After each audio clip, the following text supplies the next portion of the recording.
La chevelure a de tout temps, peut-être plus que n'importe quelle autre partie de notre anatomie, symbolisé l'idée de jeunesse éternelle, mais aussi pour l'homme, celle de force et de virilité, pour la femme, celle de séduction. Quoi de plus traumatisant alors et de plus révélateur de ce temps qui passe que de voir chaque jour sa chevelure s'éclaircir au point d'en devenir transparente. La microtransplantation de cheveux permet aujourd'hui d'apporter une réponse concrète et définitive au problème de la calvitie. En effet, celle-ci cumule de nombreux avantages. Un résultat naturel s'approchant de la perfection, l'assurance d'une pérennité dans le temps, pas ou peu de contre-indications, pas de bouleversement de la vie sociale du patient.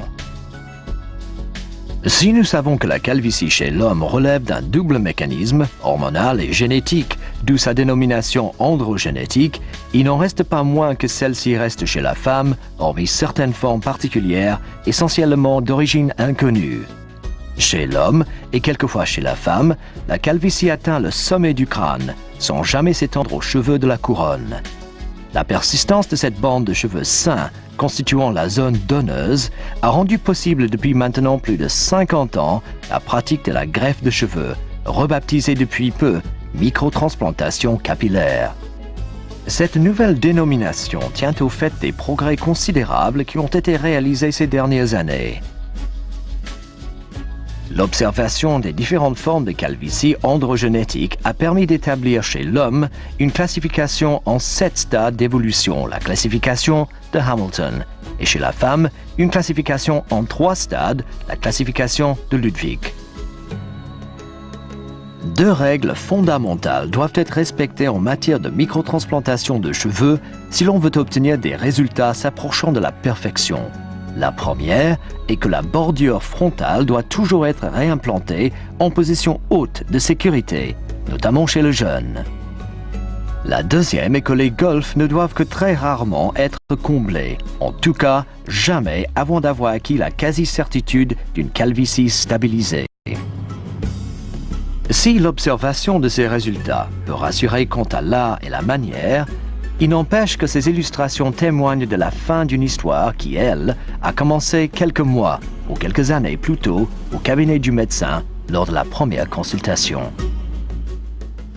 La consultation est sans doute le temps le plus fondamental, car celui où tout aura été dit et expliqué.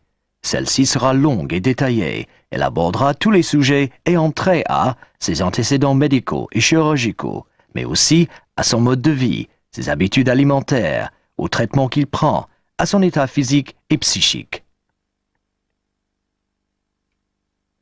Cette étape terminée, le médecin en viendra à l'interrogatoire sur ses antécédents familiaux de calvitie, sur l'âge d'apparition de sa chute de cheveux, les traitements capillaires entrepris à ce sujet, afin de lui proposer la stratégie la mieux adaptée à son cas.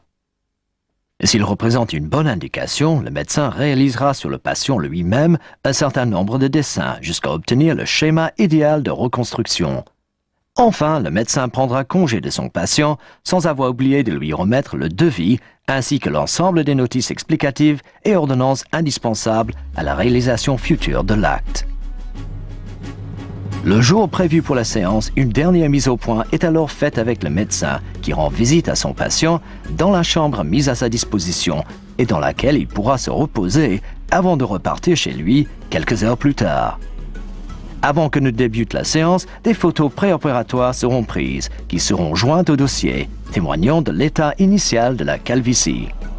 La microtransplantation de cheveux se pratique en position assise, sous anesthésie locale, laissant au patient tout loisir de se reposer, d'écouter de la musique ou de regarder une vidéo sous le contrôle d'un anesthésiste uniquement présent pour sa surveillance.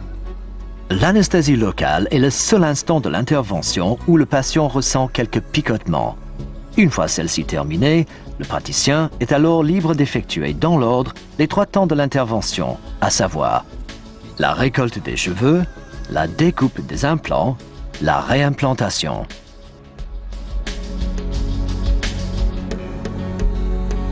La récolte des cheveux s'effectue sans la moindre douleur pour le patient et consiste dans le prélèvement d'une fine bandelette de cuir chevelu au niveau de la couronne. Ce temps est extrêmement rapide et s'achève par la réalisation d'une microsuture à l'aide d'un fil résorbable, laissant quelques semaines plus tard une cicatrice à peine visible, perdue au milieu des cheveux.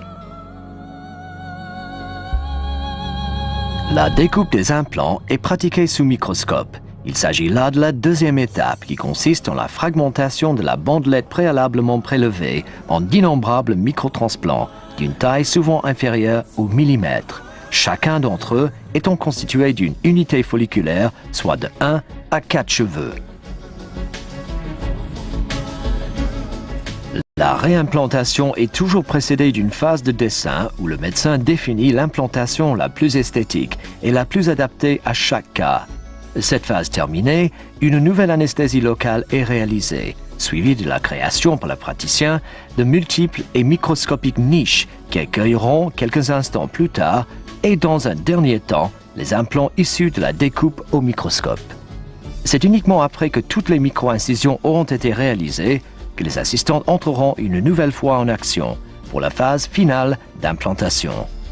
Il règne à ce moment-là une atmosphère particulière, empreinte de calme et de sérénité.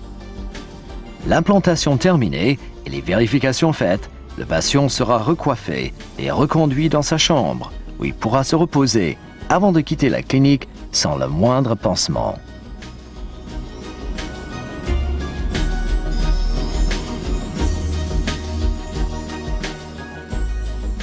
Quelques mois plus tard, et après une séance de complément sur la région de la tonsure, c'est au cours d'une nouvelle consultation que le médecin pourra juger des premiers résultats. De nouvelles photos seront prises qui permettront d'apprécier objectivement la qualité de son travail.